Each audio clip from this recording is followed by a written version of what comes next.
तरह से विश्लेषण किया जाएगा, लेकिन ये सबके सामने बात आ चुकी है किस तरह से आम जनमानस का वहाँ पर प्रलोभन दिए गए, पैसा दिया गया और लोगों को इस तरह से दिखाया कि आपको एक तरफ ही वोट करना पड़ेगा।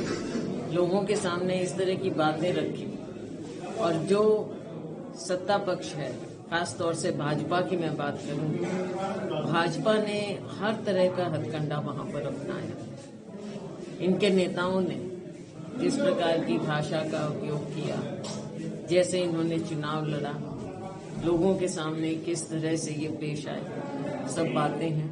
हालांकि लोग बदलाव चाहते थे, खास तौर से जो नई पीढ़ी है, जवान पीढ़ी है, वो बदलाव चाहते हैं। उन्हें रोजगार चाहिए, वहाँ पर कुछ हुआ नहीं बिहार में विकास की बात। लेकिन ये नतीजे जिस प्रकार से आए हैं, ये लोगों की समझ से बाहर हो रहा है कि 100 सीटों पर लड़ने वाली पार्टी 90 सीट कैसे जीत जाए।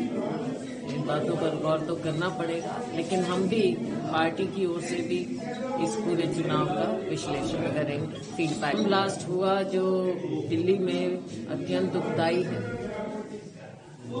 लेकिन इसमें कमी कहाँ रही, कैसे ये यहाँ तक बिल्डअप हुआ, इसको पूरी तरह से इसकी जांच हो। खुफिया एजेंसियां अगर कहीं कुछ कमी रही तो आगे ऐसा ना हो, सख्ती तो बरतनी पड़ेगी, क्योंकि हमें मालूम है कि इस तरह के जो बातें होती हैं उसके तार लंबी होते हैं और हमारे जो पड़ोसी देश है वहां तक जाती है, हर बार ये बात आती है।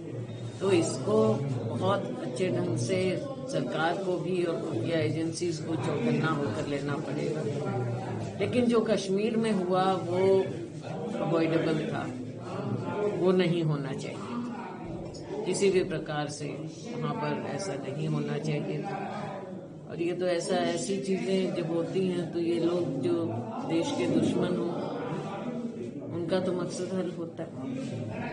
तो हमें देश को, सरकार को, प्रशासन को पूरी तरह से देश को सुरक्षित रखने के लिए दिखाना पड़ेगा कि किस प्रकार से वो क्या कार्य कर रहे हैं।